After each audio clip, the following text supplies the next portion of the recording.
to 2021. The National Association of Home Builders, which is an organization that builders sign into, also does their own version of what is the change and what was the final result as we moved ahead. The American Wood Council has a great resource. There were actually quite a few changes related to decks because of accidents related to decks pulling away from structure, decks not doing well in earthquakes, decks not doing well in parties or dancing on them. So they have a full on, and it even says in their web page, Earl, color version of what those changes are. It's actually illustrative and does what I was talking about early in terms of a code. They have pictures for what they're talking about, and it really helps understand. The Washington State Energy Code's exceptionally important to all of us here in the state as we try to meet our carbon goals and reduce global warming. Our state is very progressive on this front. We have a great group of people that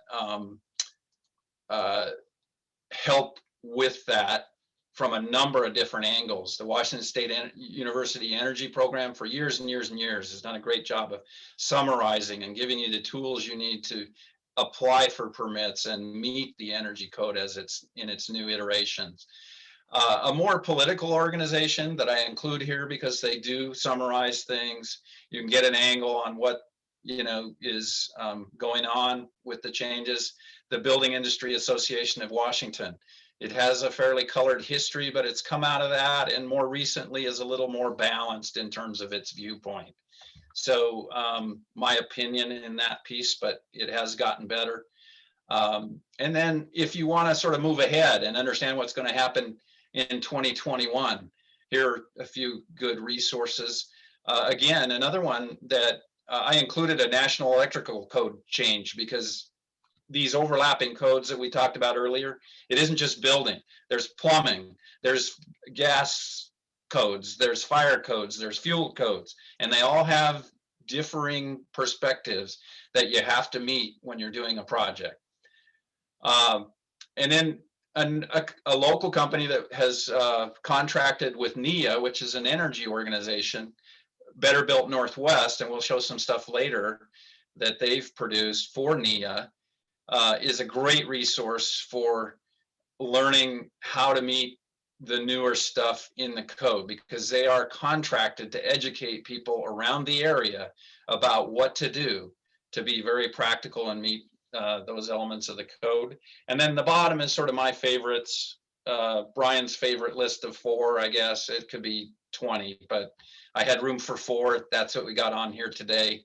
The last one is about new walls, which I'll talk about later in the presentation. So take this slide, study it, get into some of these places and understand the science, and we'll get moving here.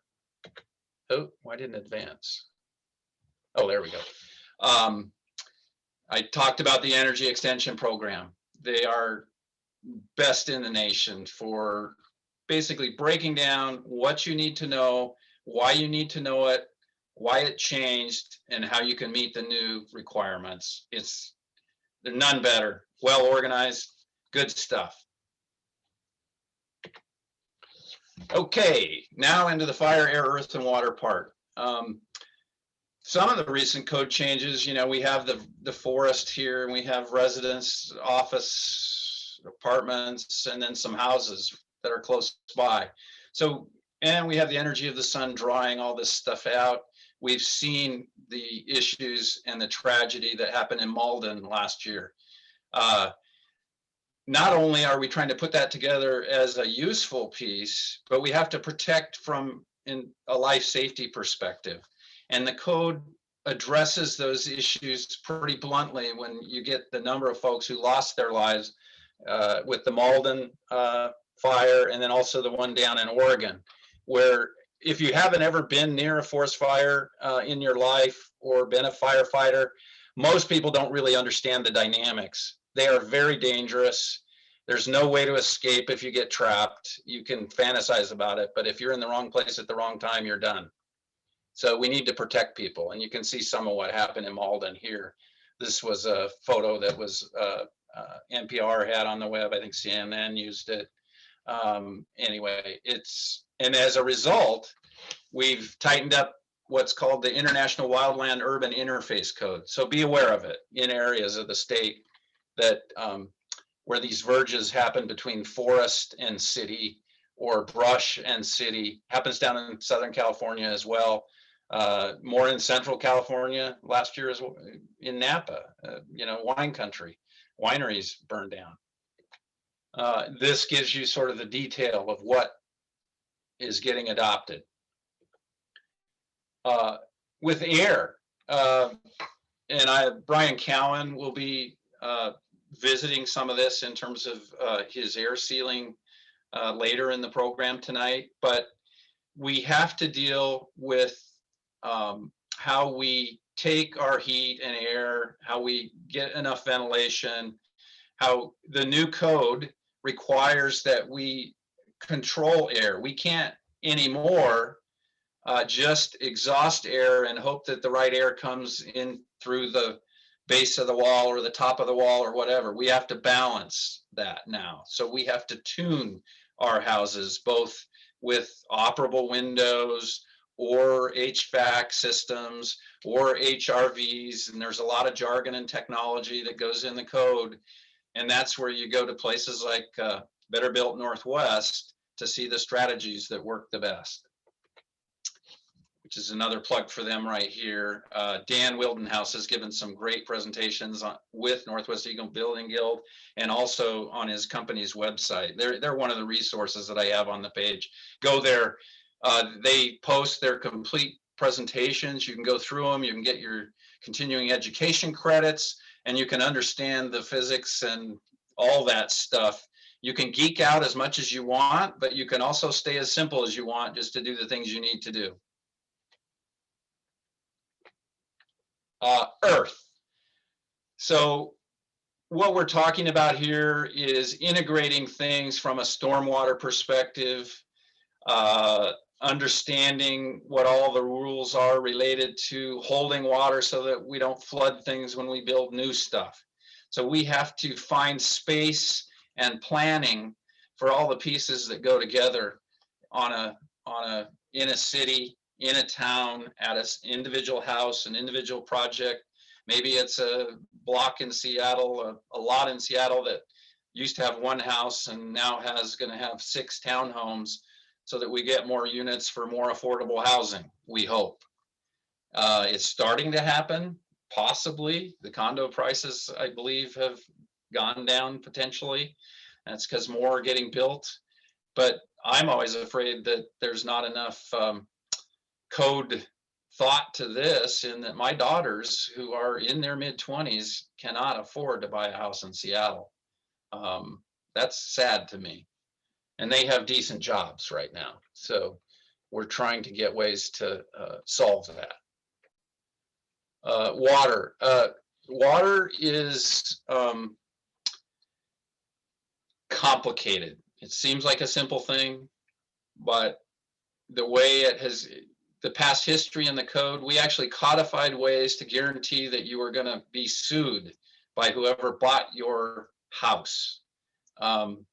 Because people didn't understand the physics when they made the code.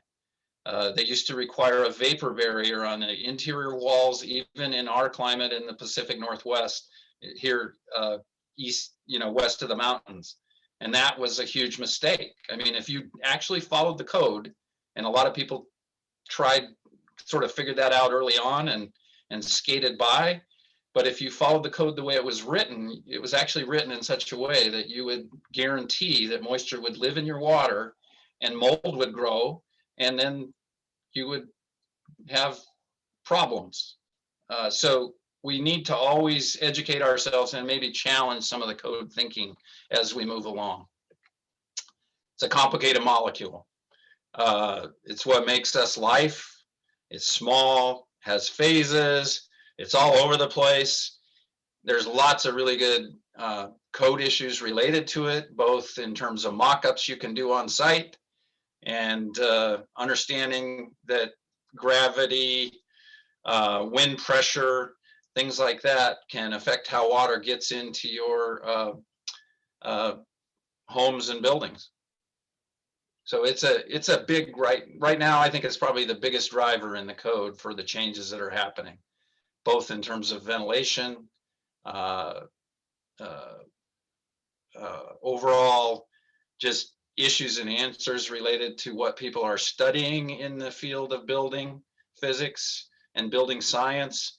And a lot of really good building scientists in Canada, the United States, Europe, and I'm sure in China, Asia, places where a lot of building is getting done, where the understanding is coming close together. And I'll show you a little bit later. I think 1,000 years ago, they had a way better understanding because they kept it simpler. So they had ways to dry things out. And what we deal with today with our insulated cavities is there is not enough energy to dry things out when water gets in. If you run into people that think you can waterproof something, think again. Your own skin isn't waterproof. So you think you can waterproof an envelope, not going to happen. You need to design it so it can dry out. And then we have great folks that sort of put things together so we can understand them better. And then they push for agendas that they think how change should happen with our code. And the three that I picked out today were our national leaders in this. International Living Future Institute, Rocky Mountain Institute, and Building Green. A long time, if you read their newsletter, many of us try to do it religiously. It's hard to get to because we don't all have time, but it's worth the time if you take it. And with that kind of thinking, we have the ability with our computers and graphics and our design chops to take and prove things to code officials if we want to take that time. We can model how we did it. We can show how we did it with mock-ups. We can also help people understand how to control keeping their houses cool, ventilated, the moisture out when it needs to be, and how to build their communities better. And then I think we need to pull back and think a little bit about why is there so much change in the code? Is it because we're consuming things at the rate we're consuming them and causing the problems that we're causing? Are our assumptions right about things? Why are we always under construction? Is this a good thing? Why do we buy things like washers and dryers that are literally, if you look at the corporate sort of message for the repair people that come out, and I've recently experienced this with a friend of mine, he bought a washer dryer about 8 years ago, and the controller card went out, and the repair person came out and said the whole thing was perfectly good except for the control card. He said it'd be more expensive to buy the control card than it would be to buy a new machine, which is crazy in the extreme. So are we doing the same thing with some of our houses and building and code issues? So we want to build feedback loops. These guys needed a mirror to see what was going on behind them. And we create problems sometimes with the way we do things. So what can we do from a code perspective or a law perspective to limit these things? How much building materials come encased in plastic? A lot. And we're finding out in the ocean that, cosmetics and microplastics and all of that add up to a really big problem. How do we fix it? One of my favorite pictures in the world right here, old technology that works. But what really is the most important thing in this picture? I ask this question frequently. I don't always get the right answer, but my view is it's this little person right here, the people. And often when we're contending our issues with permit application and codes and how they overlap and how they contradict, we don't always remember that it's about the shelter we're trying to give people. Another rant that I have is that to me, the unsheltered is a symptom that we don't understand basic human rights. Food, shelter, companionship. There's kind of a pretty easy sort of rubric that you could build there if you start thinking a little differently in those terms. And, or, do we go with the more modern, technical, and durable? How do we solve for both? How do we balance it? And already we're, all of this stuff I just showed you with those links, you can study up on those. You could spend probably 4 to 6 months reading all the stuff in the links I provided. And yet we're on the verge of another code change soon. Usually the code cycle is about 9 months behind the year you're talking about, 6 to 9 months. So if they really follow through on that, the code officials, and Andrew will talk more about how this works, we're going to be right away, just after we learn some of the 2018 changes, we'll be pulling our hair out trying to learn the 2021 changes. And some of my resources that I post with my presentation for this have the complete version of the King County draft updating the code changes, so you can read it to your heart's content there. And not only that, but another thing, stormwater. Seattle is on the verge, according to them, having city council approval for the stormwater code and manual update, which the last update was tricky. It was hard. This one doesn't look much easier. They aren't changing quite as much, but there's a lot there. And it's a little scary because they've given a lot of power to the director. So hopefully we'll have a director that thinks things through and gives some benefit to professional experience and reality of conditions on the ground. That isn't always true when you're dealing in building. Sometimes, and Andrew again goes into this in a little more detail. If you haven't had a chance, definitely go read his blog, because that hits you right between the eyes with it. And back to Better Built Northwest and some energy code walls I'd love to see everybody adopt. So get busy, find out about them. We have the one at the top is otherwise known as the Martha Wall. Martha Rose was attending tonight. So thank you, Martha, for all your groundbreaking work, because basically that's a wall with a typical framing, continuous insulation, and then the sheathing on the outside. And she has been, and her team were able to prove that this was just as strong, and actually a little bit stronger in shear and things like that, than a typical wall where you would just do the insulation and the plywood sheathing. It's a little tricky in that some of the connections floor to floor and things you have to do at the studs behind the continuous insulation, as I understand it, but great system. And then there's people developing continuous insulation systems where that is the weather resistant barrier. And I'm sure Brian Cowan will talk a little bit about that in some of his stuff. And then we've got other hybrids, the 2x4 double stud wall. You got a 2x8 plate, you stagger the studs, you have them 12 inches on center, but you have them 24 inches on center staggered. So 12 one side, 12 the other, and it works. So a lot of innovation going on in relation to challenging the codes and coming up with performance-based solutions instead of black and white prescriptive. Now, code officials like black and white prescriptive because they say it's clear, but in my experience, almost all of it is never clear. So why don't we move to a more collaborative performance-based approach where everybody can feel like they're contributing to a better build, a better design, a better solution? So just questions I like to ask and a call to action for people that want to get involved. You can get involved in these committees for the code change if you want to spend the time. They do have openings for people that will do that. It's mostly volunteer. You don't usually get paid. There are people in the code jurisdictions that do get paid, but it's something you can do. And then back as we move out and I get ready to let Andrew say his piece, I always want to put it in perspective. It's the power of the people in the place that you come up with contextual concepts that work to the solutions that are specific for the microclimates and things that you're designing for. If you don't, you're in trouble. And the codes are they're really not dialed in to help with that much. They have gotten somewhat more complicated to address these types of issues, but they really haven't found a sweet spot where that can work very well yet. You know, you get your climate maps and things that you can study, and you got your earthquake zones and wind zones, and that's helpful, but there's a long way to go. So we can't just sit on what's there now. We need to influence the next group of changes.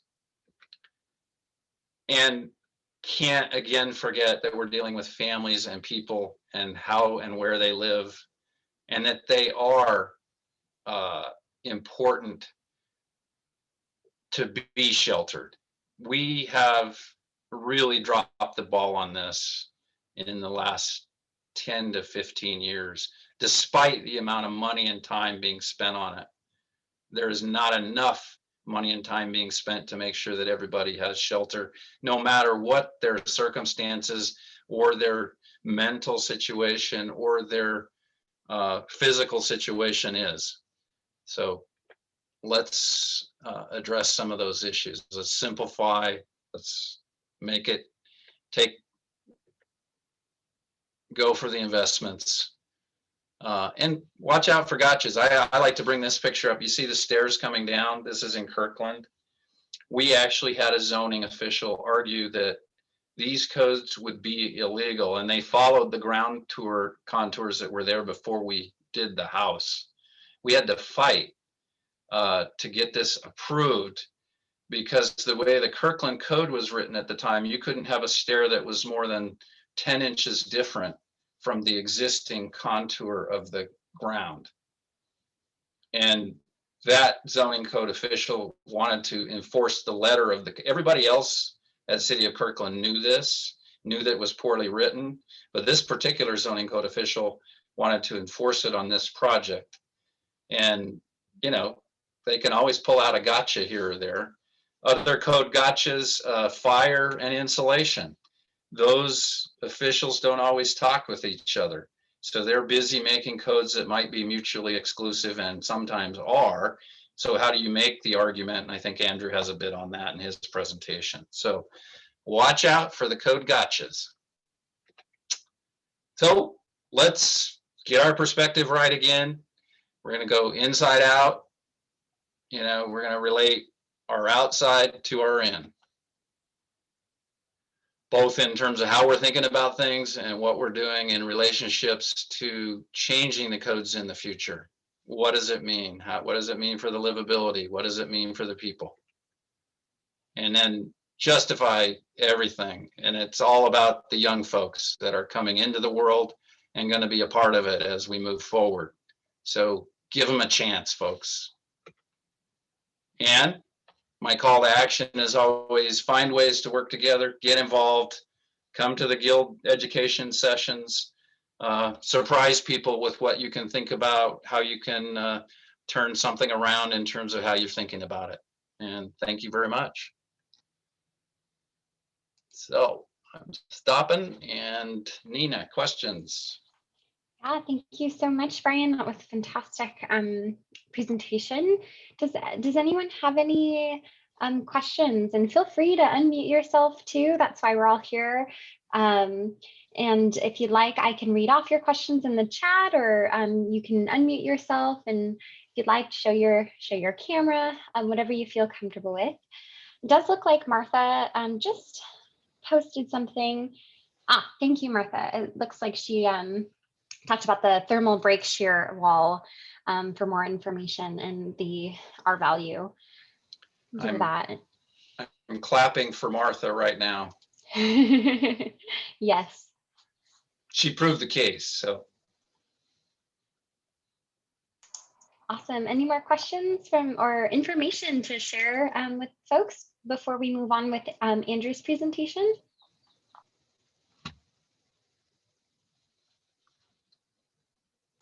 Thanks for your time, everybody. Thank you, Brian, and welcome, Andrew. Thanks, Brian, for the great presentation, and thanks to Northwest Eco Building Guild for inviting me. Let me share my screen here. Okay, is that coming through? That looks great. Oh, he's next. Okay, switched over. So I'm going to be illustrating the incremental growth and complexity of the building code. I'll be discussing how we've created an industry that requires change for the sake of momentum. I'll address the contradictory forces between design and meeting the code. And I'd also like to talk through a few issues of city versus state.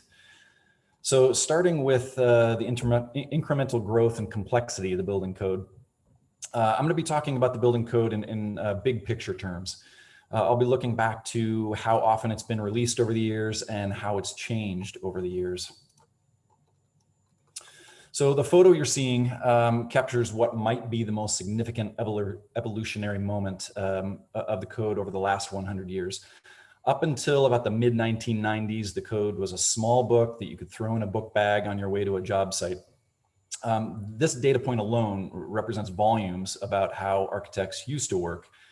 Up until the 1990s, architects could reference the code on the job site, problem solve in the field. With its current size and weight, it now requires its own table in most offices, no joke. Because it can't simply be transported in a bag, referencing the code and problem solving on the job site is much more difficult. Taking the current collection of codes that are required to design a house or a building these days would require a trailer to the job site. The overwhelming size and complexity of these codes is partially responsible for turning architects into permit technicians rather than professionals that can roll up their sleeves and problem solve in the field. This photo kind of begs the question of how this came to be. As many of you know, new building codes are released every 3 years by the International Code Council.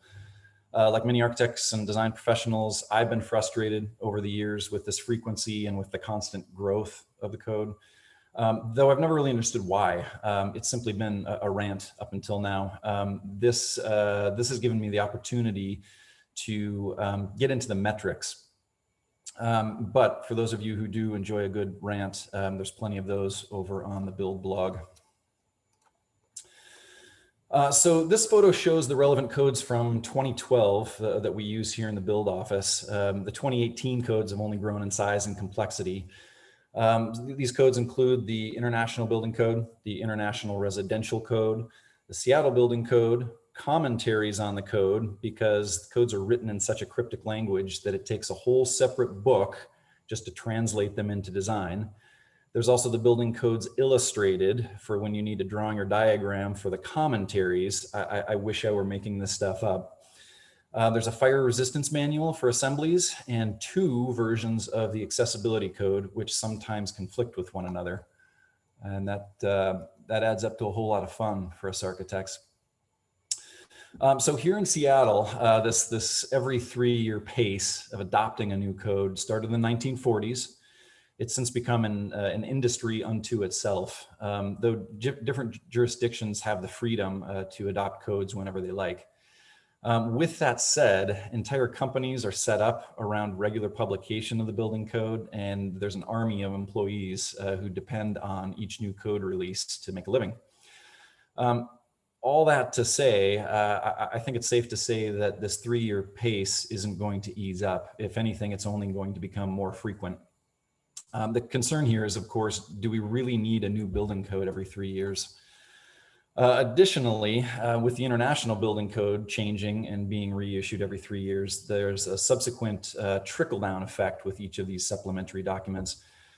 Code changes to the UBC or the IBC now have a direct impact on state and city amendments, as well as all of the additional code books that I just mentioned. So first, I wanted to see what's so. And the critical piece to that puzzle is determining how much the code has increased over a relevant period of time. I chose approximately 50 years.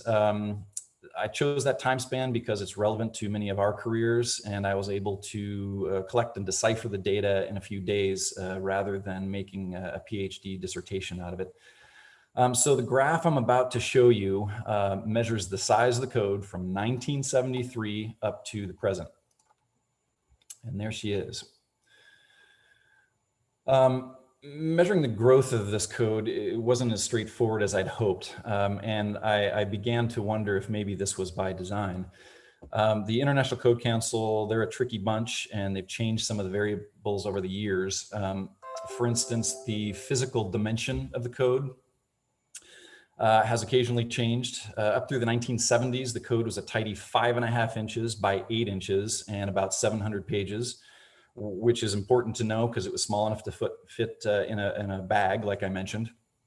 The dimensions increased slightly in 1991. This release was also more than 1,000 pages. And in 1994 there, you can see that spike. They threw the double whammy at us. It became 6.5 inches by 9 inches, and it moved to a 3-volume set.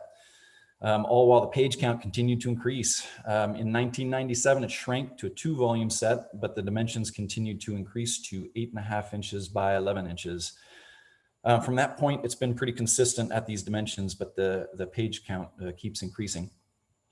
So because of all these variables, I needed a metric that took all of this into consideration without losing any data critical to this study.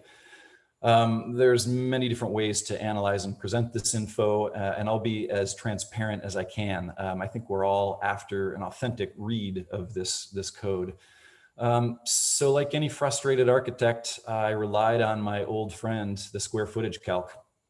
On this graph, each code release from 1973 is a simple calculation of dimensions multiplied by its pages. So for instance, the 1973 code, the very first one there, it's 5.5 inches wide by 8 inches tall, giving us an area of 44 square inches per page.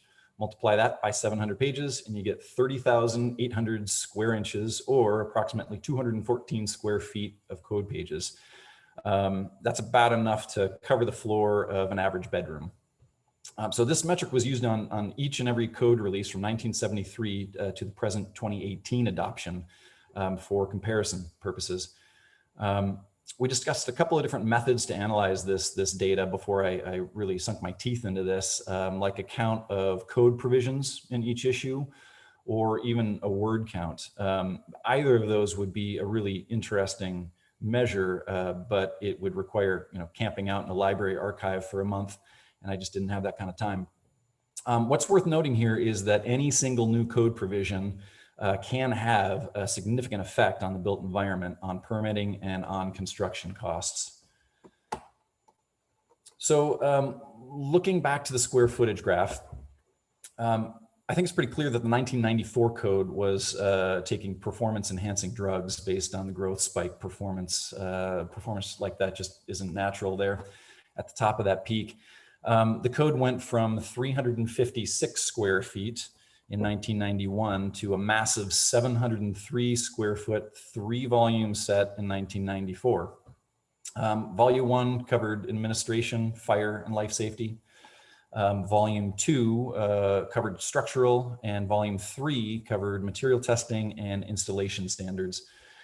So I only use the metrics from Volume 1 and 2 for this graph, as the other codes also include life safety and structural. The inspection testing and whatnot isn't always included in code, so I disregarded that. So this number could actually be higher if I included the Volume 3, which I didn't. Later in 1997, that release, the code is minimized back down to 2 volumes. Then in 2000, it's reined back into 1 volume. Looking at this history, though, does make me wonder if another spike is out there in our future. And I'm really hoping that history does not repeat itself here. There's some other important info about this graph. The solid vertical lines are releases that that Seattle adopted, whereas the dashed lines are codes that were released by the ICC but not adopted by Seattle. It's also interesting to note that until 2012, Seattle took a break from adopting new codes every 4 releases. They skipped one. In the big picture, what this graph has taught me is that overall the code has grown by an average of 5.4% per each code. That seems less than the metric of my frustration with the code.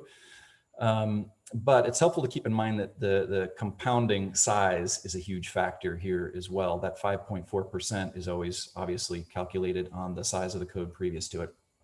The overall change between 1973 and 2018 represents an increase of 120% in area, which is worth being frustrated about if you're an architect, a builder, a developer, a homeowner, or someone concerned with the well-being of our built environment. So this study, the metrics and the diagramming led me to a couple of conclusions. First, since code writing is now an industry, the publisher, distributors, salespeople, and everyone it takes to produce a new code are all incentivized to keep producing these codes. In other words, it's unrealistic to expect that codes will be adopted less frequently. If anything, it's probably only going to increase in frequency. With that said, Seattle taking a break every 4th cycles was a great practice. It allowed manufacturers and suppliers to catch up with the code requirements. I'm thinking here specifically about the constantly increasing glazing U values and the race that most manufacturers find themselves in every time a new code is adopted. So for instance, here in the state of Washington, with new codes being adopted and new energy requirements, some glass manufacturers didn't get there in time, and we've simply had to stop specifying their products. That break every 3 or 4 cycles also gives architects, general contractors, and consultants the chance to catch up. Keep in mind that this four cycle break only occurs every 12 years. So over the course of an architect's career, they might only get this break 3 or 4 times if they're lucky. There are other good reasons for a city or a county to dismiss a code release. There's cultural shifts, national, state, and city emergencies, and I don't know, a global pandemic that shuts down society kind of seemed like a good reason to me to skip a code. While most of the design and construction industry does appreciate the delay of the adoption of the 2018 IBC in most jurisdictions, avoiding this code now during the pandemic with everything going on truly did seem like a sensible decision. Unfortunately, as of March, the 2018 IBC is now in effect here in Seattle and a lot of other jurisdictions in the state. There's a real concern in Seattle and other urban areas that a robust and constantly updating building code isn't really helping society when more and more of that society is living in a tent underneath a bridge.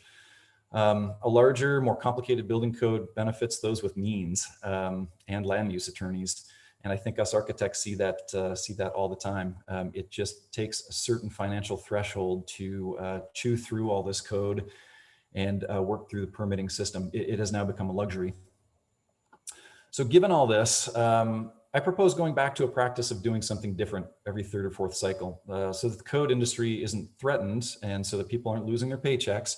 I propose that this 3rd or 4th cycle be directed towards minimizing the code. During this cycle, the point should be to reduce the code in terms of content or in the square foot metrics that I'm discussing here.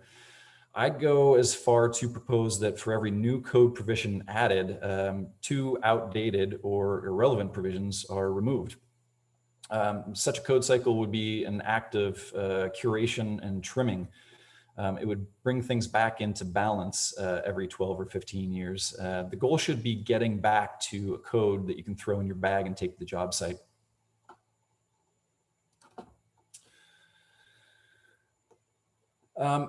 Next, I'd like to talk about some of the opposing forces of design versus meeting the code. Due to municipal and city codes that continue to grow in size and complexity, as I've just shown, building departments have turned architects into permit technicians. Subsequently, the architecture suffers as there's less time to actually focus on the design. And building departments know this, and they've become cognizant of this, and they recognize where design is lacking in a lot of permits. In order to counteract this, building departments like Seattle have implemented yet another system of citywide and neighborhood design guidelines, and also a design review board to review and manage those guidelines. It's a whole nother layer, a whole nother process, a whole nother system of something similar to codes, although they're guidelines. So this layer of administration adds months of time, significantly complicates the permitting process, and it continues to escalate the cost of obtaining a permit. As the price of permitting rises, these costs are passed on to the renters, and the housing becomes less equitable than it already is.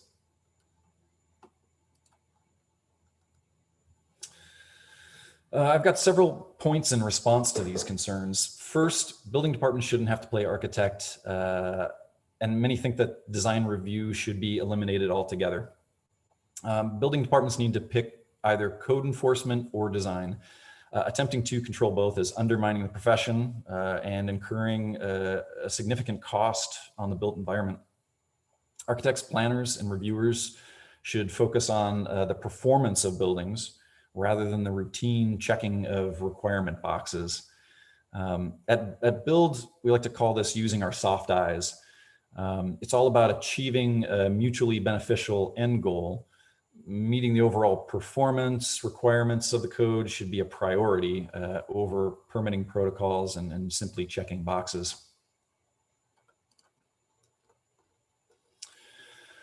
There's also an adversarial relationship between cities and states. There's a tremendous amount of state resources that are invested into architects, starting with the state subsidizing universities with accredited architecture programs. Then there's the 4,000 required hours that internships, that interns are required to accrue in order to become a licensed professional. Those hours are all tracked and coordinated with each state through the National Council of Architectural Registration Boards, or NCARB. And finally, there's 9 professional exams that are administered and a final licensure interview is conducted. And then once licensed, state organizations manage and coordinate professional development hours. They handle reciprocity with other states and administer additional exams as needed. So there's just tremendous resources put into creating the architect. And at the end of this long, laborious, and expensive process, the state has created a professional architect who should be trusted to perform architectural duties, one would hope. However, for an architect, working with many building departments is an exercise in constantly being questioned and challenged. The very trust invested in and endowed by the state is undermined or even disregarded by the city or the county throughout the permitting process. Worst of all, the investment by the state is expensive. The overreaching permitting requirements of the city or county are also expensive. Architects, clients, cities, counties, and states are all being doubly charged because the city and state aren't working together. All the ships are not aligned. You know, if cities lack trust in professional architects, I think their efforts should be focused on the educational phase of the architect, the training and the professional licensing of architect before they pass the finish line. It may sound a bit audacious for cities to step in and involve themselves in academics or the testing or licensure, but it's no more overreaching than building departments standing in the way of a professional architect each step of the permitting process. I would propose that it's actually much more cost effective for cities to step in earlier. So in summary, first, I think it's time for the industry to look back and realize that the trajectory of ever increasing codes is going to harm the built environment in the long term. It's time to set a precedent of trimming and curating the building code every several cycles. We can use all the same horsepower, all the same intelligence, all the same experts, but they're just turning their energy and putting on a different filter of curation rather than adding more complexity, more bulk. Second, the lack of housing in our cities is now a national emergency. King County declared a homeless state of emergency back in 2015, and the building code and the permitting processes aren't making things any better since. I propose that building departments minimize their involvement in design and focus on performative buildings and effective permitting. How a building gets there and what it looks like should be up to the architect, the owner, and the builder. Third, we can't afford to pay twice for design. Cities and states need alignment, and they need a process to be put in place that allows architects to be trusted. I want to underscore that these issues aren't just inconveniences or frustrations. They're barriers standing in the way of a more equitable built environment and a more rational society. In my opinion, if we can't reevaluate and course correct now, we'll be spending the next several decades playing catch up. We'll continue wasting valuable resources, and we'll exacerbate social inequality. It's really important to remind ourselves that everything I discussed here, they're all mechanisms made up by humans. The building code, the permitting process, the issues between cities and states are all devices entirely made up by people. This isn't to say that they don't have a purpose. They're all important in their own way, but we made them up. I'm simply proposing that we change what isn't working. That concludes my talk. Thanks again to everybody that set aside their dinner hour to listen to a few things that have become very important throughout my architecture career.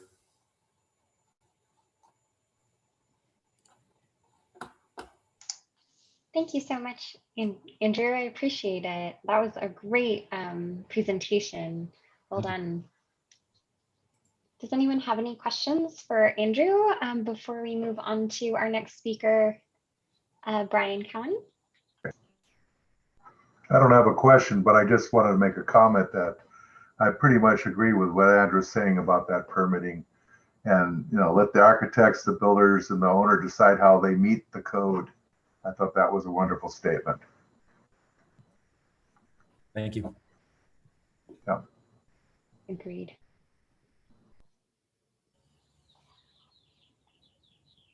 Wonderful.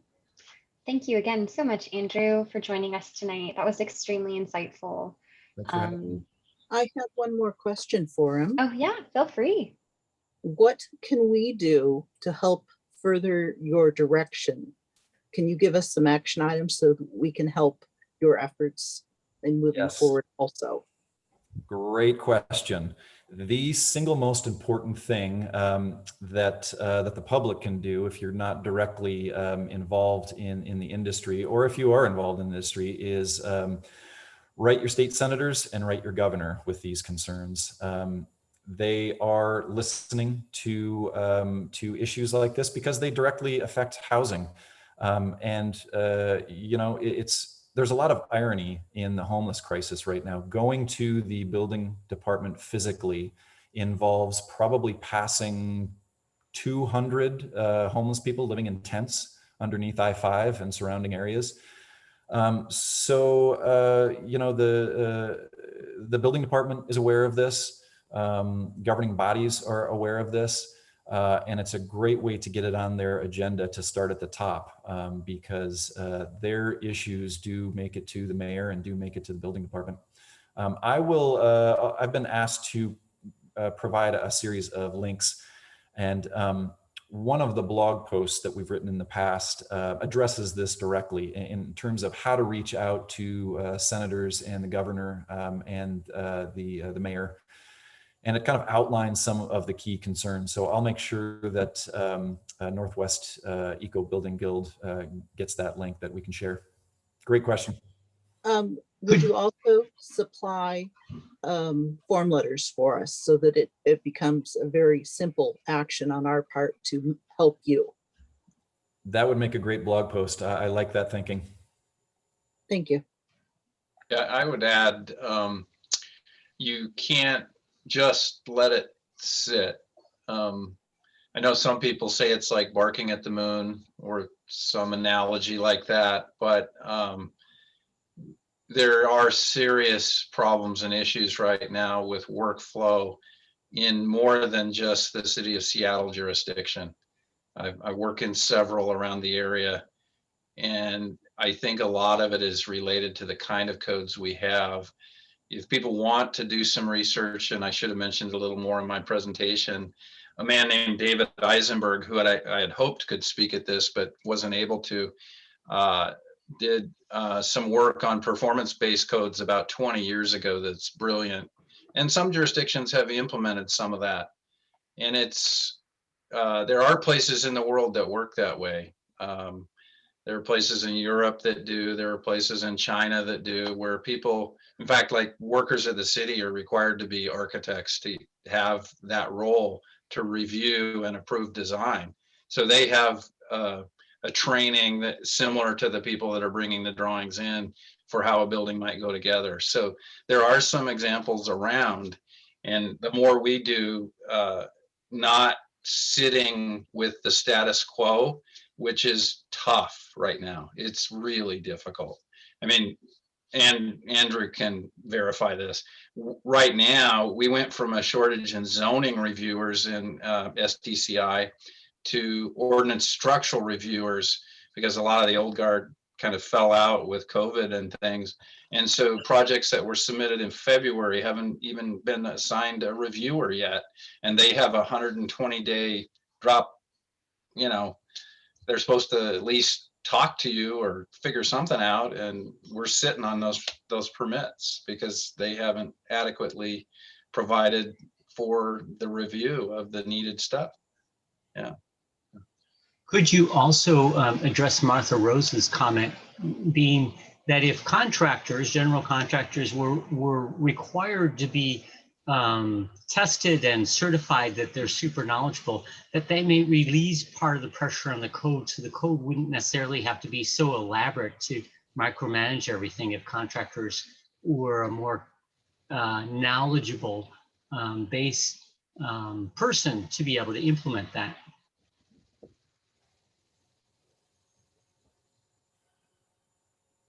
I agree, John. The posting of a bond to be a contractor and form a business doesn't have a lot to do with building homes or buildings. So, I mean, there's a few more requirements, but it's not, yeah, it's crazy what we did. Well, and then Andrew brings up what you have to do to be an architect. Oh my God. And yet the city will not accept your say so that something is adequate to be built. Even if you are structurally knowledgeable, they won't allow it. Adding to that frustration is at the end of the day, you know, I have my liability, I have my professional license, I have an office to keep afloat. I'm worried about all of those things far more than a code correction letter or something. So I'm keeping on top of my game, and I'm designing per the code because of those other reasons. You know, because I want to keep my insurance at a reasonable rate, because I want to keep my liability low, because you know, we've got to run a business as practitioners. So the city doesn't necessarily have to police all of this. I have other incentives. Well, and it's strange that they've gotten into that game. Maybe that's just the easy path for them, because it does generate revenue. We were talking about it earlier tonight. Right now, the city, if they have corrections, will charge you for the actual review time. And you could turn in a perfect set and they would find something.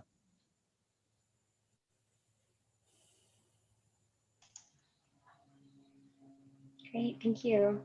Any last lingering questions before we continue these great presentations? Thanks again, Brian and Andrew.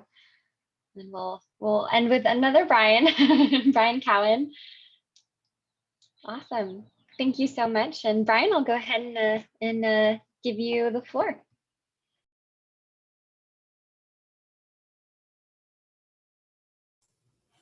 Thanks, Nina. Thanks, Brian and Andrew. Yeah, that's great. Okay, so the one big component about the code that's coming up is the air tightness. So, you know, we want everyone to be this excited when they run their blower door test, you know, knowing that they've kind of prepared and are going to get good numbers, maybe have a couple of small air leaks to find, but yeah, in general, you know, controlling the details to get better results. So what is a blower door test? We're going to use a big fan, like is in the picture in the bottom left. We're going to depressurize or pressurize the house. Exterior openings and specific penetrations will get covered in the test. Some drains will get filled with water so that the P-traps are full so that there's no air leakage there. And then we're looking to meet these thresholds. So there's some kind of minimums, which is the 5 air changes per hour.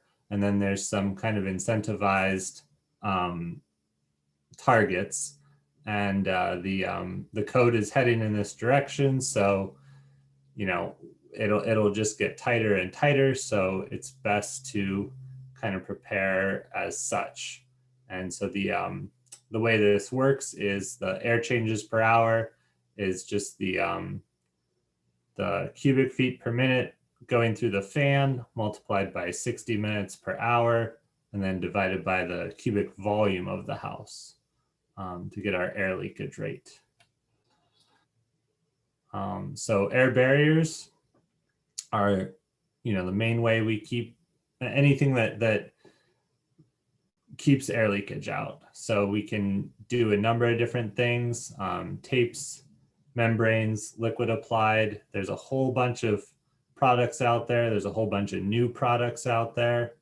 And it's a really quickly growing field that helps us, you know, meet these code requirements. So tapes and sheathing is one way, one strategy. So you can locate and define your air barrier as the sheathing on the house. So in this case, zip sheathing or plywood is applied to the house anyway.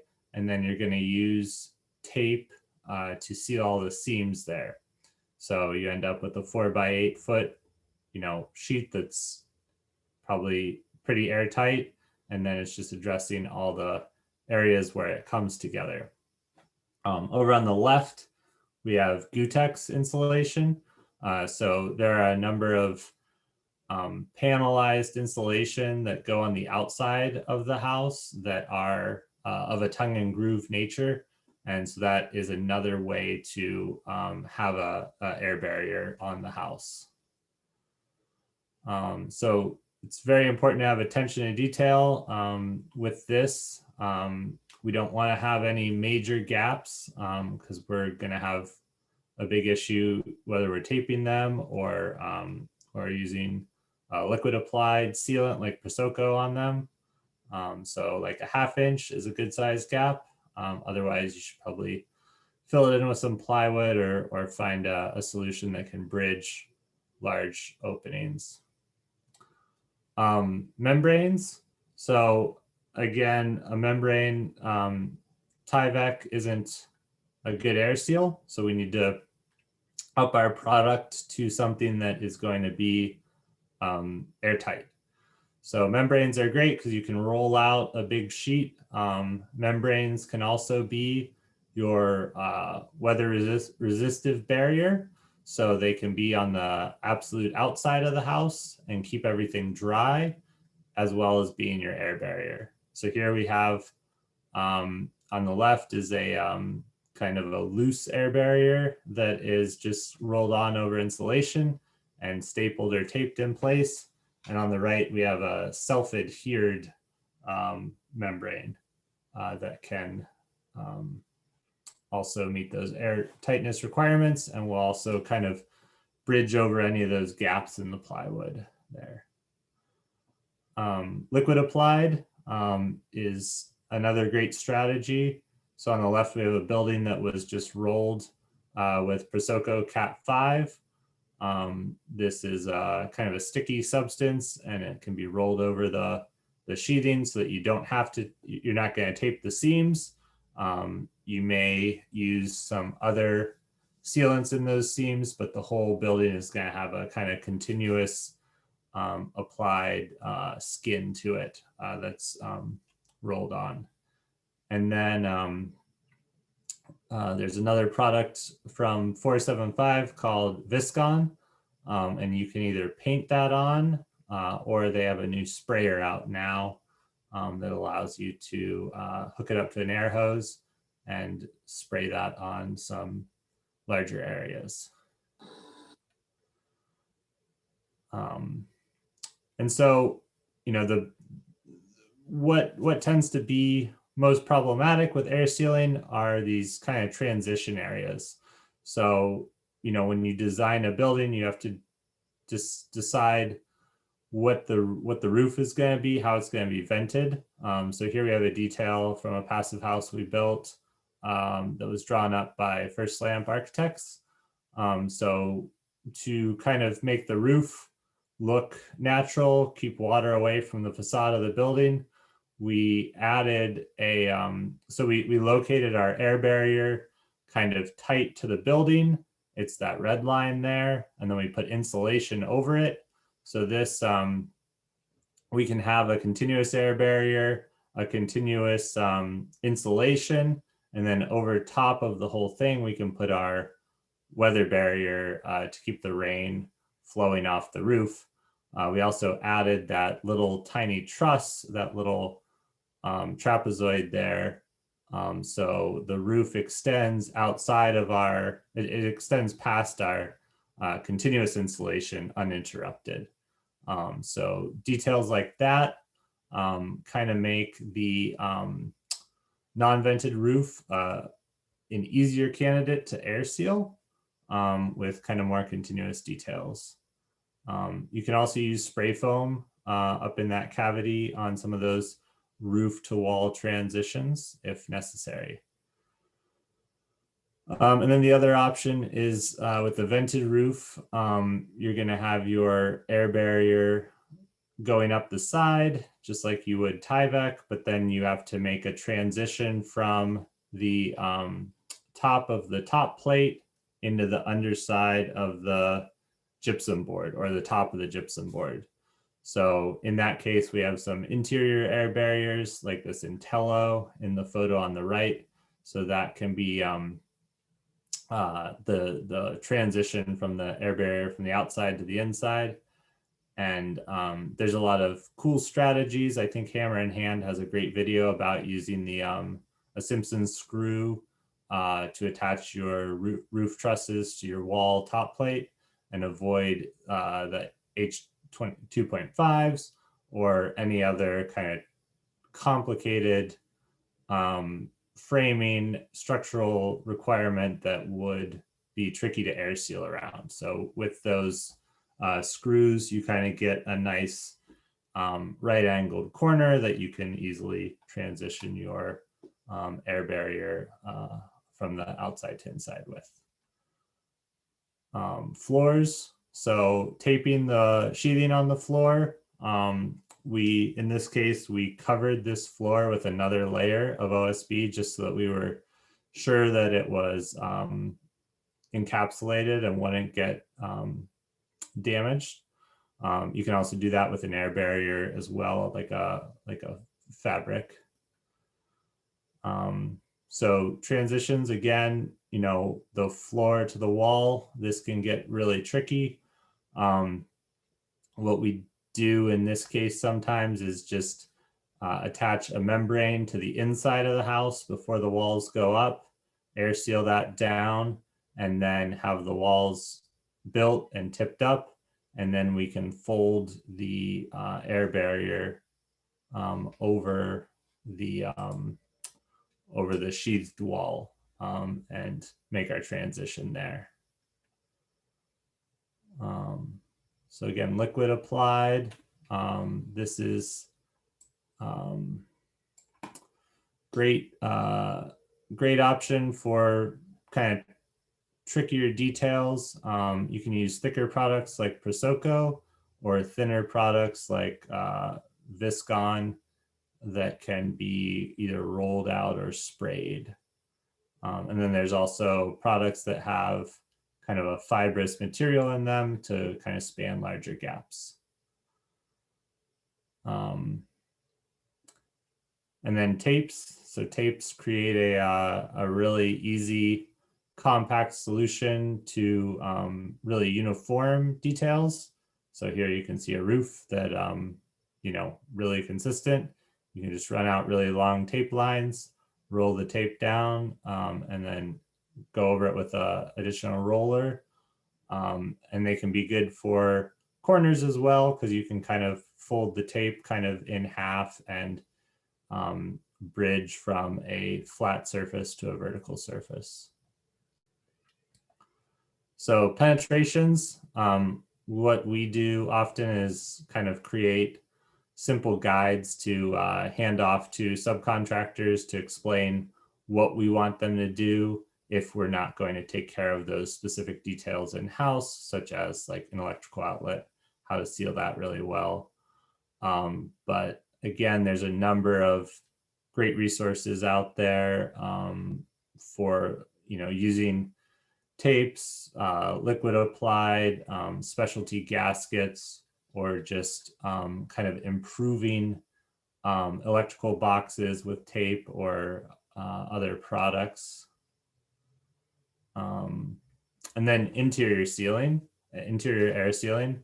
So you can either use a kind of whole membrane on the inside, such as Intello, or you can have like a aerosolized sealant applied, such as aero barrier. So that would be something that can be done at the time that, well, it would be done before drywall and insulation go in.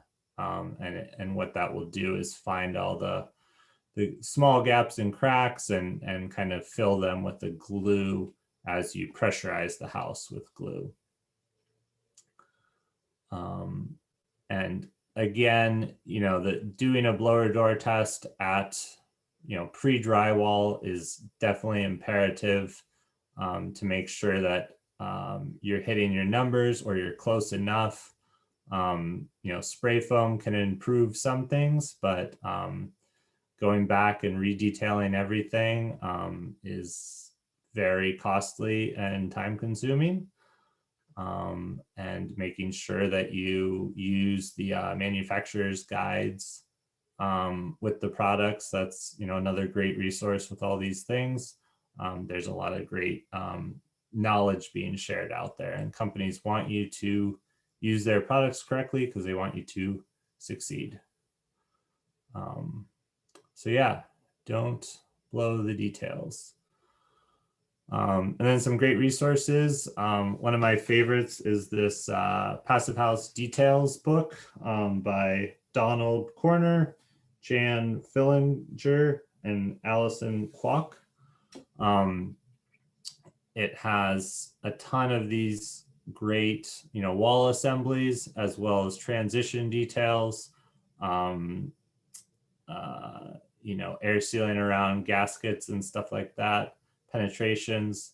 475 Building Supply has their smart enclosure guides, and then there's just a ton of stuff on YouTube to enjoy. So that's all I have. Let me know if you have any questions. Yeah, I have a couple questions. I recently watched a presentation by Michael at WSU, and he's saying that the remodeling and air sealing is kind of like the Wild West right now. What advice do you have in terms of doing a, you know, small remodel and still having to meet the new air sealing codes?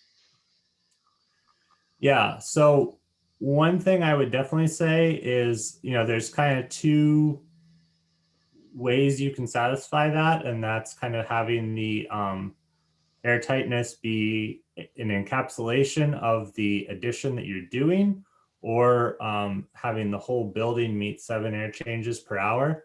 To make that determination, definitely the best thing you can do is having a blower door test done before you even start construction.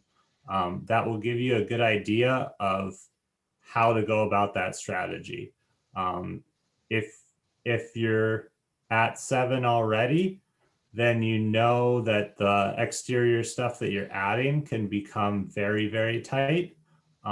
If you're not close to 7 when you begin, then you probably want to have an air barrier between, say it's a 2nd-story addition, you would want to have an air barrier between floors so that you can encapsulate that whole additional portion to satisfy it that way. All right, I got another one. Yeah.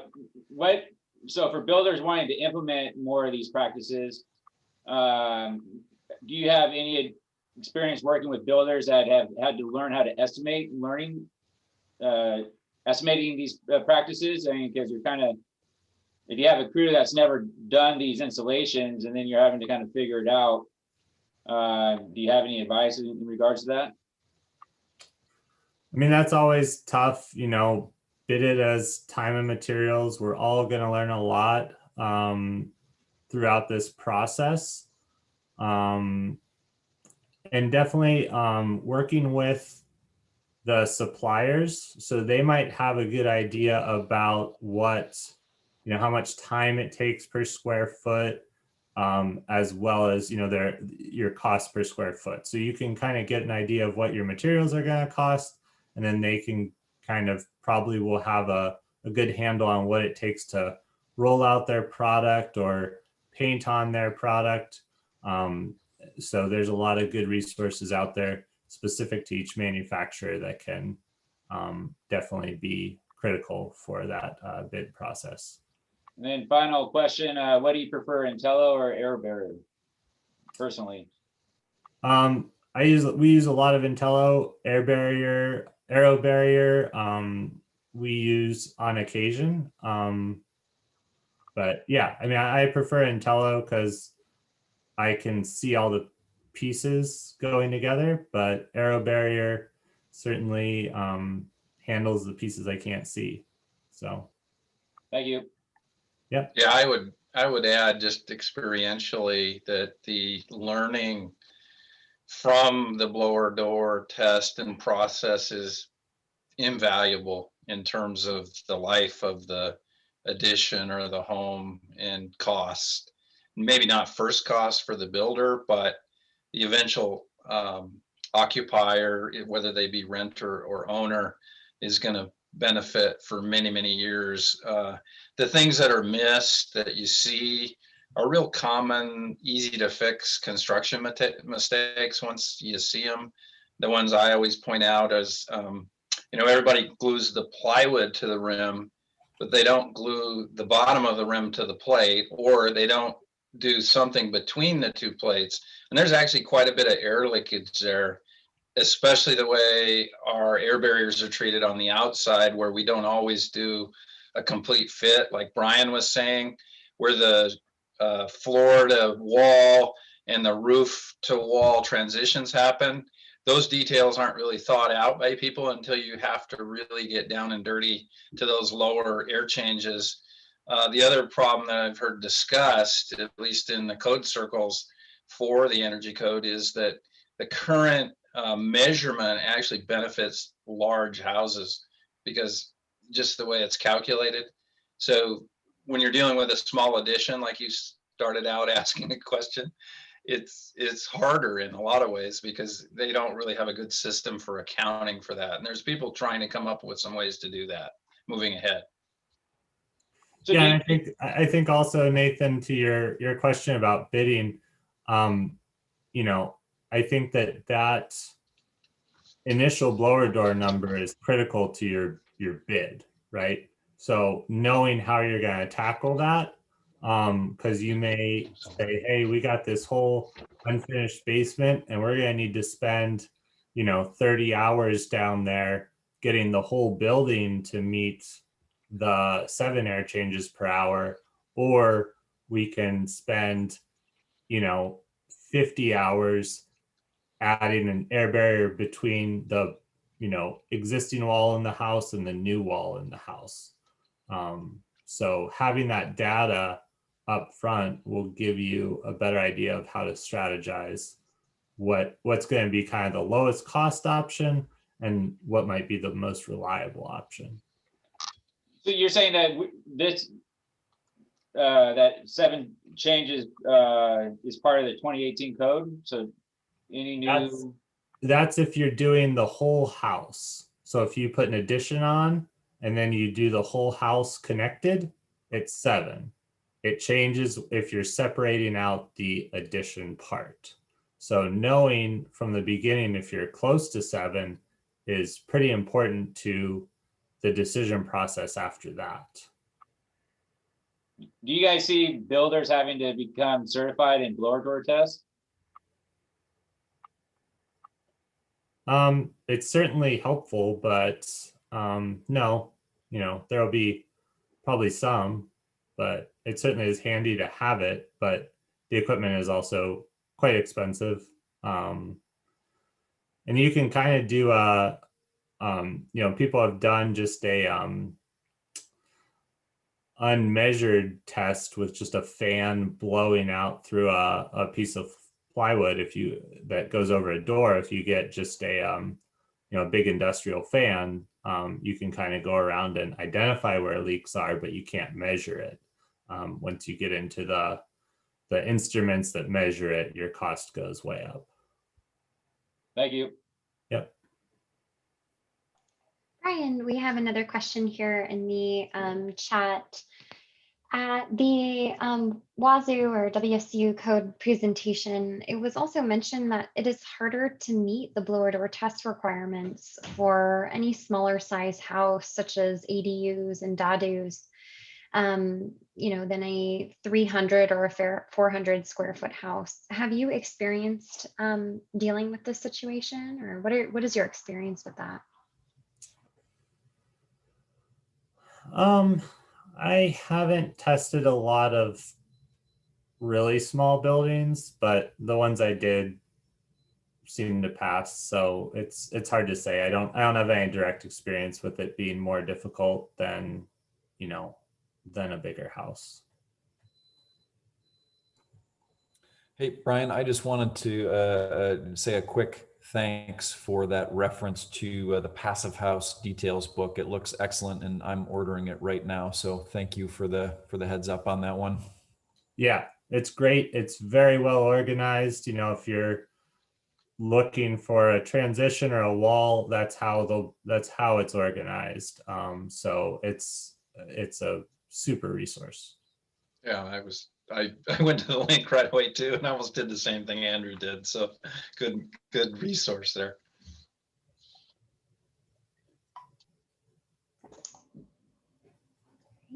Any more questions for any of our speakers tonight? That was really informative. Thank you, Brian. No problem.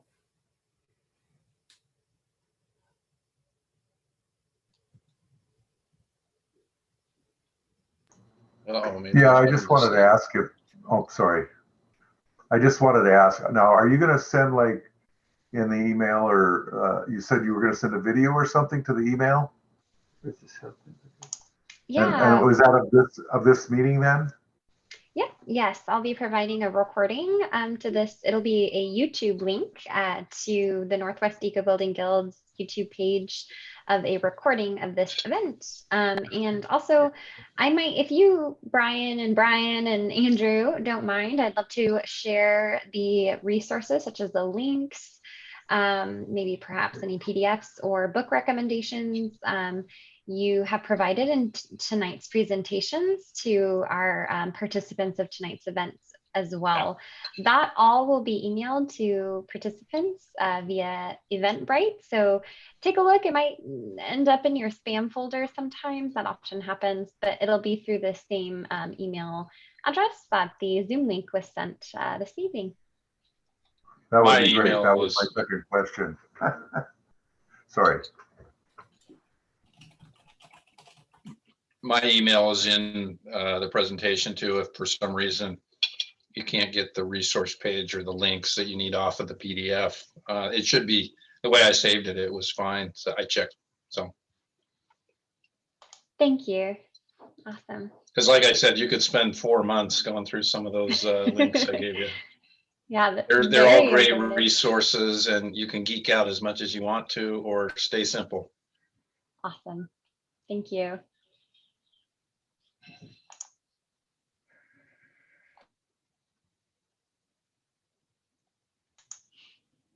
Any other discussion points that people want to raise? Code process or code reality? Brian, do you have any other favorite books that you recommend as resources for air sealing and such? Or any other, Brian Cowan, or any other favorite YouTubes other than going to Hammer in Hand?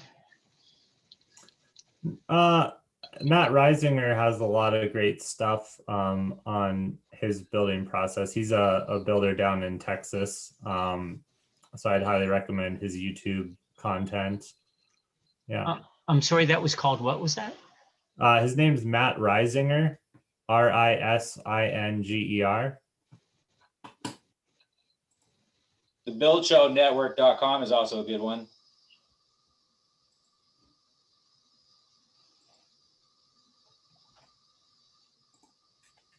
Back in the day, the Build America site that you can reach through buildingscience.com actually also has some, they're a little long in the tooth now, but they illustrate the concepts of air and weather barriers and water barriers and how they need to work together really well. I think the industry has advanced a little bit beyond those original iterations of it, but it still works pretty good to visit those climate specific guides as well. Build America for mixed humid, marine. You can pick out what you need depending on where you are and get some pretty good advice from them with drawn details and things.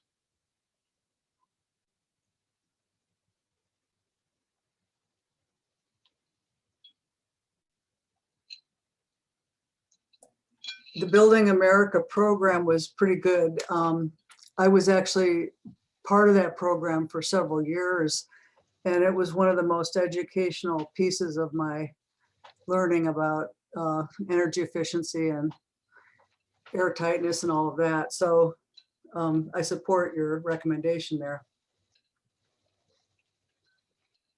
Thanks, Martha. Hey, Brian, can you talk more about unvented attics? Yeah. Do you have any specific questions on them or? Kind of interested in them. How common are you seeing them? Are you seeing people do a vented layer up above to kind of stay within the asphalt installation guidelines?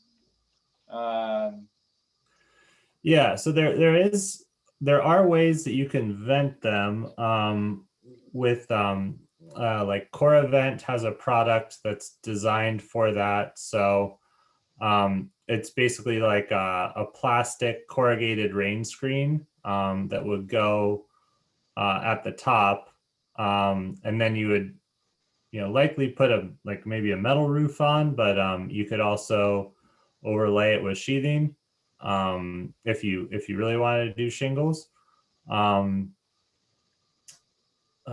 I think that shingles are a little trickier on an unvented roof.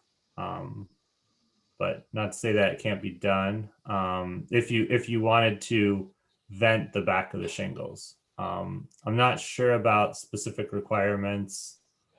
Well, no, I mean, we've done plenty that had, you just probably want a good roof membrane. I don't know of any specific back ventilated requirement for shingles because we've done it often on roofs that have exterior insulation. So the shingle is on 4 inches of XPS insulation, and then below that is the cavity insulation. So there shouldn't be an issue with shingles on that. From the physics perspective, the heat buildup from that kind of install without the hybrid roof that you're talking about, where you do the unvented assembly and then you do a vent cavity and then you do the roofing material installation, the heat that's generated by the sun will shorten your roof life. You just have to be aware of that if you don't have that ability to cool down the backside of the shingles. They will degrade quicker. Heat is the enemy. Oh, okay. Yeah, Gotcha. it's not, it heats the enemy there. And building science has some good, buildingscience.com actually has some good, a couple good reports on that specific thing related to unvented roof assemblies and what you need to watch out for. If you do want to install the shingles directly, like on the insulation or whatever, then you have to realize you are reducing your roof life, because of heat is the enemy. It causes the degradation. With new formulations, Brian, there's new shingle lines coming out all the time. Like there was just recently I saw that there is, I think CertainTeed had developed a line of shingles that they're actually recycling, that are recyclable now. And some composition shingles can be on a hot roof and some cannot be. So it's all product specific. And the best is to talk to regional sales representatives for which have the best life in each area. For that, we've installed a number of roofs where we had to change the spec on the shingle because it was going to be on a hot roof. Mm-hmm. Good point, Andy. I'd like to chime in on that one. I have a test case going on right now on this very topic. I have a malarkey roof, which is not a, it's a little different than a typical asphalt shingle roof, but I can't tell you how. But it's considered the highest quality that's out there. They're made in Tacoma. At any rate, I have non-vented attic without foam. I received a code exemption for this. And I showed my building official how I mitigated all of the potential negatives associated with non-vented roofs without foam. So he accepted that. But I'd say about 80% of the roof is covered with solar panels, which has a cooling That's effect. going to cool it. So they're maybe 3 years old. And so ask me in 20 years how my 50-year roof looks. I mean, we have to try things out if we want to know how they're going to perform. So that's me. I've made a habit of trying out things that are non-conventional and getting exemptions, or, you know, stepping outside the boundaries a bit as a way to test a lot of these things out. And I can't say I've had any big failures in this line yet. You know what I'm saying? Like, you always have to sort of brace yourself because maybe something could happen. But I guess the point is that there's all this great information out there, but until we put these things to practice in the field, we don't really know how they work.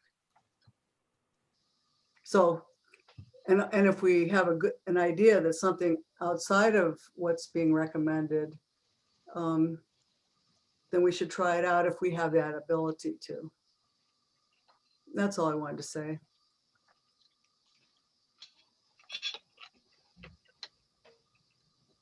Hey, I'm going to shoot another one out there. Does anyone have any recommendations on HVAC installers that kind of promote the high energy efficiency installations?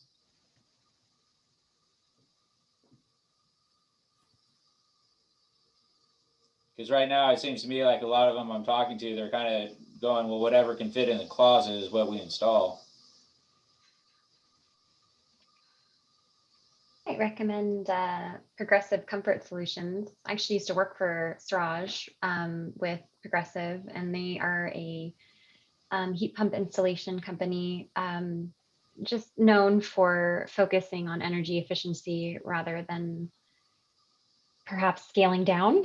And so I might talk with him. He provides free consultations, really genuine, nice guy. And I've talked with him. Oh, great. I've met him at my house.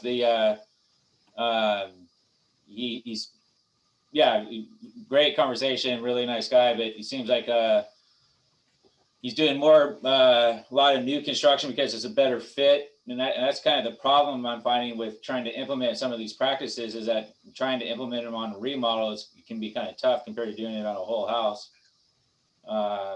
And he also only supplies Mitsubishi. So if you have someone wanting to install something else, you're kind of limited with his services in that regard. Does anyone else have any other recommendations?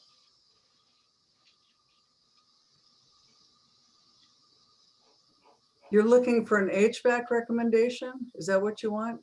Correct. Where? North Puget Sound. That's too vague. What county? What city? South Snohomish, North King. Shoreline. So I'm in Skagit County and I'm having to tackle these same questions. So that's why I'm curious about it. And I reach out to people randomly by doing an internet search, and I say, hey, have you ever installed a sand and hot water heater? And if they say yes, you know that's your person. So either go to the supplier and ask them for a recommendation, or do what I did and look locally and ask those questions. And I agree with what you just said, and I have been asking those questions, and I'm still looking. So I just still coming up empty. Yeah. Hmm. So that's why I just figured I'd put it out there. Yeah, anytime you have an opportunity to, if the budget allows, have a HVAC designer, that seems to be just an awesome pathway to get what you want, because they're going to tell you exactly what you want, and then it's just up to the contractors to see if they can do it. Contractors that design the system that they have stockpiled in their garage doesn't always give the best results. Yeah, I have to agree. The state position on residential mechanical is completely broken. I mean, you can tin snips and there needs to be more design of residential air systems and heating systems. I like to keep them separate when I can, because combining is not necessarily the best way to do it. And it's tricky because business is good right now. People can kind of dictate in the subcontractor level. I can understand your dilemma with a small project where it might not be much margin there for a contractor.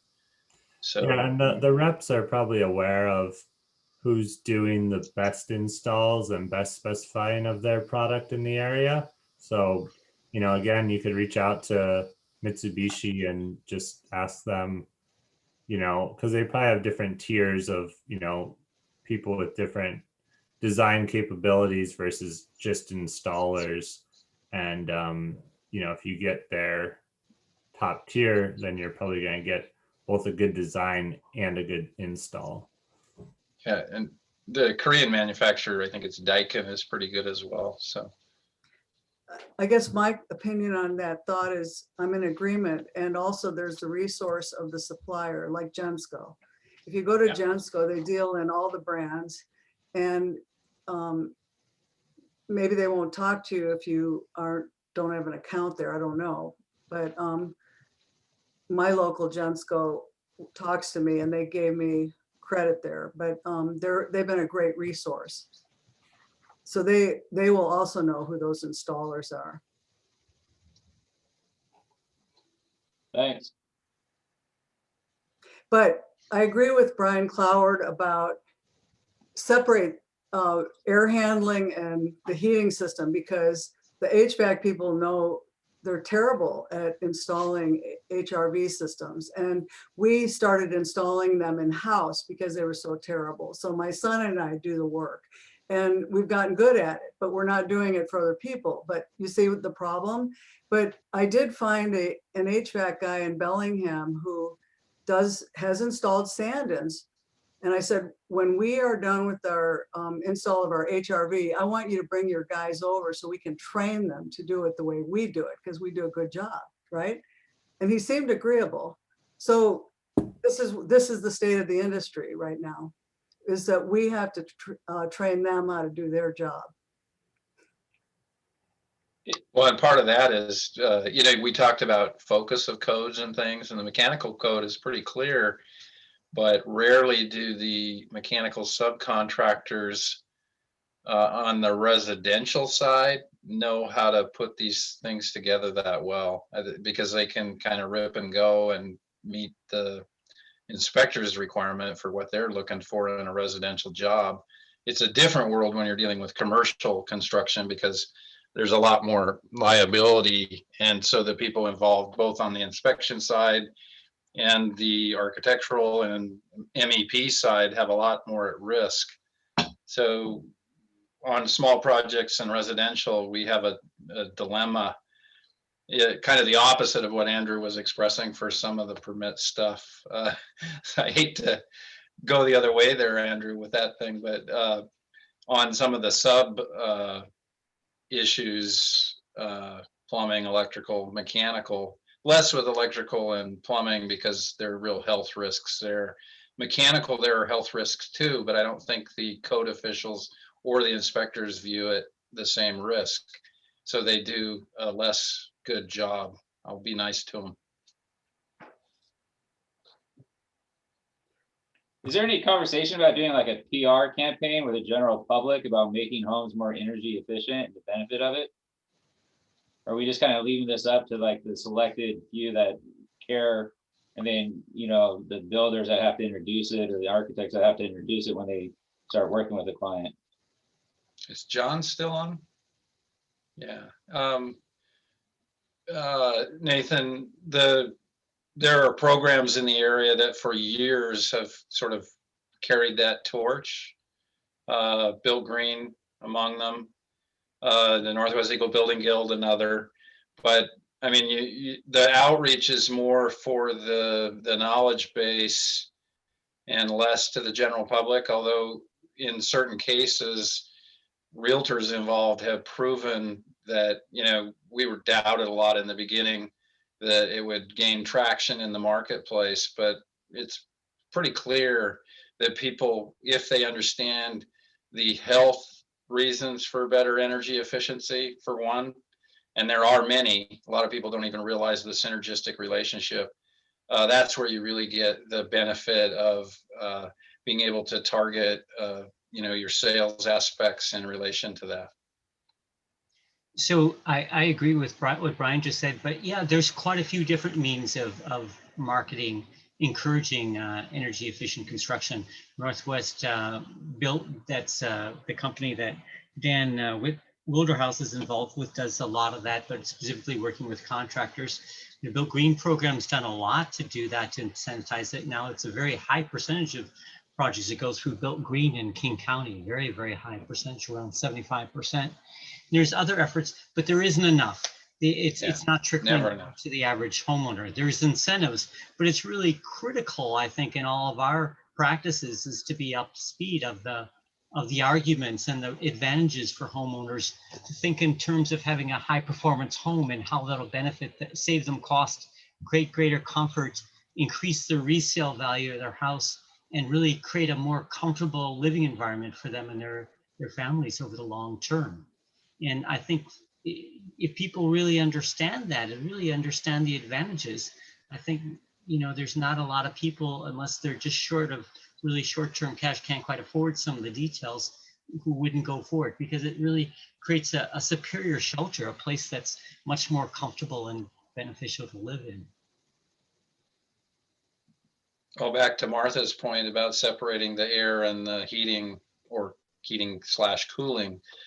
I think it would be pretty easy, just from some experience I had up at High Point, where we did some breathe easy homes for asthma afflicted children, where we did separate out heating and cooling from the air handling, and the immediate effect for the children who were asthmatic, it was so great. They were going to do a full-on, blind study and the whole thing. And the effect was so great on the initial outlay of, I think it was 28 homes, that they just said, oh, the effect is too great, let's just do it. That was the Seattle Housing Authority, and that was 20 years, almost 20 years ago now. So I'm waiting for the proof that doing these things right helps you live longer, because I honestly believe it does. That'd be a pretty good sales promise. A little scary to propose, but still. Why not push the edge, Martha? Well, so actually, two things about, I've been putting HRV systems in since '05.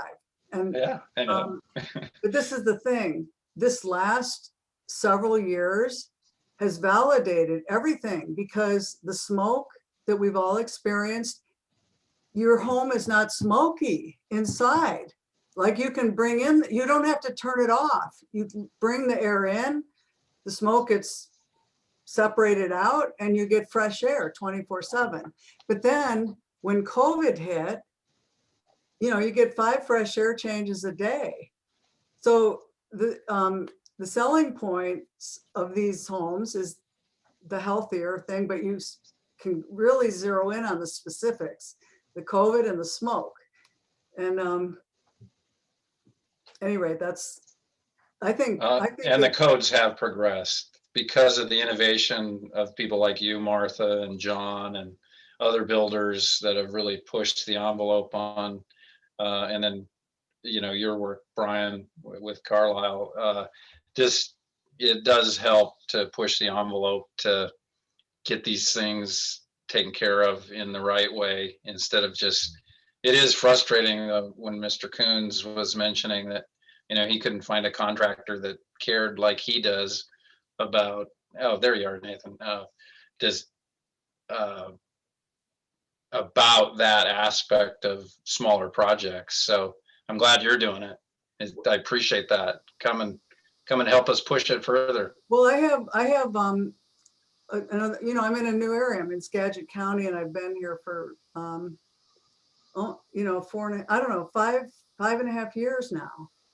God, it's been that long. So it's like I'm starting over. It's like this community didn't get it at all. And I had to remember what Mike Nelson, do you recall that Mike Nelson, he has the title of the solar guru of Washington State, because he helped pass the solar bill. And he said to me, if you put solar panels on a house, it gives you bragging rights with your in-laws. And so this is why I'm bringing this up. I've done all these wonderful things to my houses, but the public doesn't get it until I put the solar panels on the roof. So I'm telling you, we can talk all we want, but it's kind of like buying a Tesla. It's like, if you have solar panels on the roof, they get it. They get the whole picture. But if you don't do it, it's like talking to a brick wall. Do you understand what I'm saying? This is a big deal, because I'm talking more than 10, 15 years ago, I had 4 homes, townhomes in North Seattle. 3 sold right away, and 1 sat there for a long time. And so I went to the Bill Green conference, and some solar guys were talking, and I'm realizing, duh. So I called them up. I said, I don't care if you can't hook them up. I want some solar panels on the roof, like now. And so they did that. And like a week later, it sold. This was my first hardcore example of what Mike Nelson was talking about. You see? So to the extent that you can include even a nominal number of solar on the roof with the ability to expand it if you can't, then do it, because that is the signal to people that this is a special house. This is a special something. Does that make sense? I'll give a shout out to Ray Lamb, who's on the session today. A couple of years ago, I was re-roofing my house and had to move a solar hot water system that was on my roof for, well, let's see, almost 10 years before I had the, maybe 12 years before I had I did it backwards. I should have re-roofed and then put the solar hot water, but he had to help me move it, change it, because the anchorage it was one of the very early installations. It wasn't all thought out, and he did help me. But more of the neighbors, because we were up there moving around, they noticed it more. I mean, it was there and noticeable before, but more of the neighbors noticed it, and we've had 3 or 4 nearby neighbors since then put on solar PV panels. But yeah, it does make a difference when people start doing it. Thanks, Ray. Are you there? Yeah. Silk Road. His company is Silk Road out of Centralia, but he travels all over. So I see.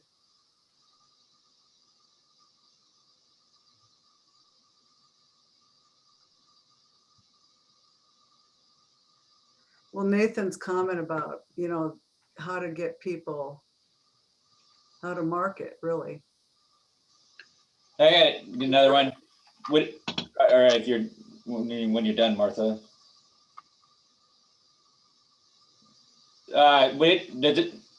Does it make more sense if we had tax incentives for adding insulation to houses, because that'd be more beneficial than solar? Would that be more beneficial than solar? It is, and they used to have tax incentives for that. But I think that what happens is they mix it up, where they start out giving you a tax incentive for that, and then that expires, and then now it's for a heat pump hot water heater. And it used to be, some of it's harder to prove too, Martha, even though actually a bigger one would even be, replacement of old windows. But as an architect, I can't preach too much about that because I still have the old original windows in my own house. So I need to put at least manufactured storm windows like Brian Cowan's company sells, or that type of thing on before I start ranting and raving about what should be incentivized first. It's pretty easy calculation to show. But it's the hot rod stuff that gets noticed, like Martha said. The PVs are the hot rod. and I don't know that they're giving incentives for PV, but they are for, I think last I heard they were for the heat pump hot water heaters. Yeah. They were giving like $600 or something. Dan Wilderhouse used to have a line that he used a lot that said that you got to have your efficiency vegetables before you have your solar dessert. Yeah, I always call it the icing on the cake. But when we're trying to educate the public, sometimes you should do everything else first, always. And try to put a little bit of the icing on the cake, if not all of it. Yeah, it's like a stitching on the good suit, right? It's everything that holds it together before the glam or the glitter. Yeah. From an energy point of view, it makes sense to require everyone that's going to put solar panels to at least improve the efficiency of their house by 10 or 20%. But the reality is, it's a lot easier to get people to put PV on their houses than anything else. Well, we all have to just keep pushing the idea that they should do an energy audit and do everything else first. That's what I always tell people. Well, that's where the paybacks are best too. I mean, when you do the return on investment, it's easy to show. I mean, it's Brian Cowan knows that too, with the work he does all the time with people. So that air sealing and water barrier stuff pays off in very quickly. I want to share a water and air barrier hack that I learned. I haven't tried it yet, but you know, I use the foam under my plywood, and that's most of my air barrier, but the framers are sloppy and there's always gaps. So a person from Eastern Washington said, take pookie, a bucket of pookie and a putty knife, and just slop it on the open areas or where the framers did a sloppy job, and you're done. I really like that idea because it's a lot cheaper than buying caulking tubes, and I can't afford the fancier spray on the whole house ones. You see what I'm saying? And so anyway, I thought that was a pretty good idea. Apparently that's what they're doing over in Eastern Washington. Yeah, that's another thing I'm really excited about, that Viscon gun that shoots out basically like a thinned out paint on air barrier. And so being able to just, you know, foam some gaps, but then put something solid on it. Yeah. We need a product like thatch that when it gets wet, it seals.